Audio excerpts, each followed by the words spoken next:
name is Matthew Kovach, and I'm the Lake Erie Coastal Program Manager with the Nature Conservancy in Ohio. So we're at Great Egret Marsh Preserve. This is one of the Nature Conservancy's properties in Ohio. This is our only coastal preserve. So, behind me you can see all the coastal wetlands that are out here. This area is really emblematic of changes we've seen on the landscape out here, and kind of representative of Northwest Ohio in general. When Europeans came over here, we brought this mentality with us of trying to control nature and control aspects of it, to shape it the way that we wanted it. And one of the biggest factors here is fighting water, and there's a saying in the environmental science, water will always win. It may be a long time, but it is going to win, whether it's erosion or whatever, storm events, flooding, whatever it may be. We've altered the landscape an awful lot. We've drained a huge amount of our wetlands so that we could farm on them and develop them. Our shorelines, we've hardened our shorelines. We put rock out on our shorelines, and that disrupts those coastal processes. And those processes are really what formed our beaches and our shorelines and things like that, where people recreate, and that was important habitat back in the day. And we've lost a lot of that. We've lost over 90% of our wetlands in the state of Ohio, including our coastal zone. We've lost the vast majority of the beaches that we had out here. We're out in Marblehead right now and going all the way up to Toledo. Virtually all of that was beach historically, before we came and modified it, and now we've lost almost all of that. All of these things together, we've certainly lost habitat. We've lost the birds, the fish, and a lot of them that utilize these habitats. In addition to water quality, wetlands are nature's kidneys, in that they filter water. And when we remove those and we alter those, and we alter how water flows through these systems, we lose that functionality. And today we're seeing things like, harmful algal blooms. And a lot of those are being caused by the loss of that. I think most people, hopefully all people now, are recognizing that places like this, they hold value. Not necessarily monetary value, because there's a lot of things we can't put dollar amounts to and assign a value in terms of monetary value to it, but they have a lot of value in other ways. How do we restore those? Not just restoring them, wetlands, but restoring wetlands in a way that restores ecosystem service, restores functionality on the landscape. Because we could have a wetland in a place where, and reconstruct it in a way that doesn't benefit fish, for instance, or doesn't help filter water. In the conservation world that I work in, some of the folks that I work with that are still active and still working today, what they did in terms of restoring wetlands, some of the practices that worked in the past don't work today.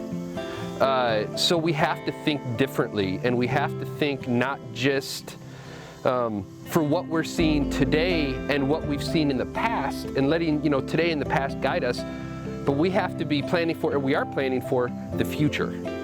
And the future conditions are different than today, and they're certainly different than what was there in the past. And that applies, it applies to the conservation work I'm doing. It applies to farming, to agriculture, to all of so anyone that relies upon natural resources for a living and recreates in them. I guess that would be one of the biggest things is we have to think differently about these things. We have to approach it differently, because we have to work with nature, right? I mean, if we're not proposing that we stop farming in northwestern Ohio in the Maumee River watershed.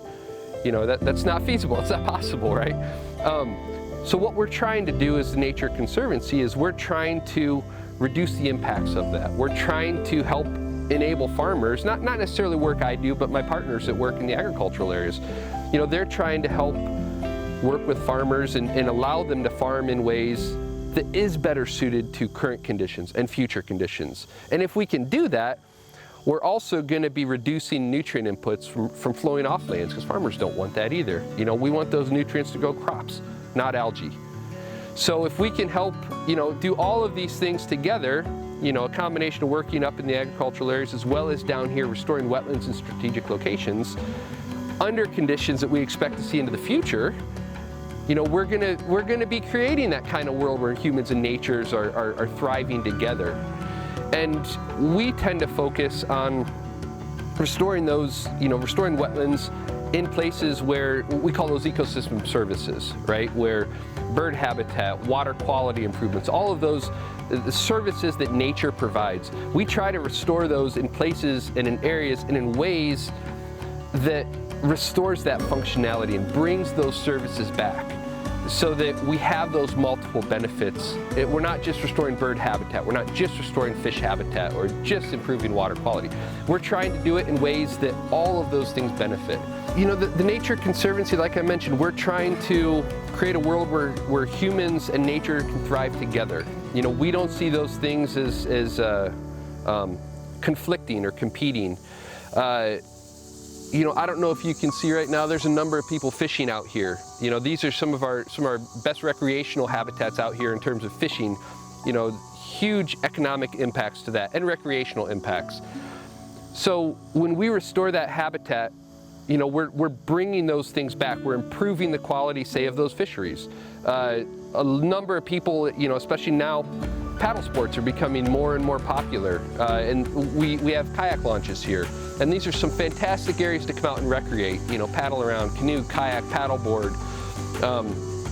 In this region in particular, right along Lake Erie coast, bird watching is if you could call it a sport, I guess, is just absolutely exploding in popularity. And we're seeing big economic impacts to that. You know, this area has always kind of been tourism driven, you know, based on our natural resources of having the lake here.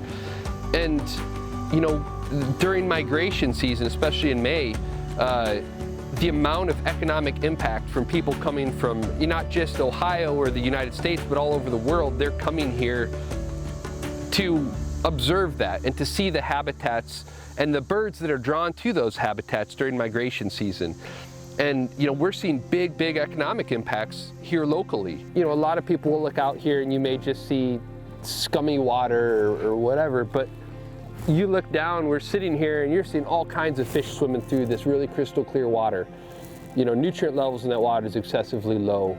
Water quality is really good. We've got really high plant diversity, really great fish diversity and fish population. I mean, this is some of the best fisheries in Ohio in terms of bass fishing and things like that in the state and in the region.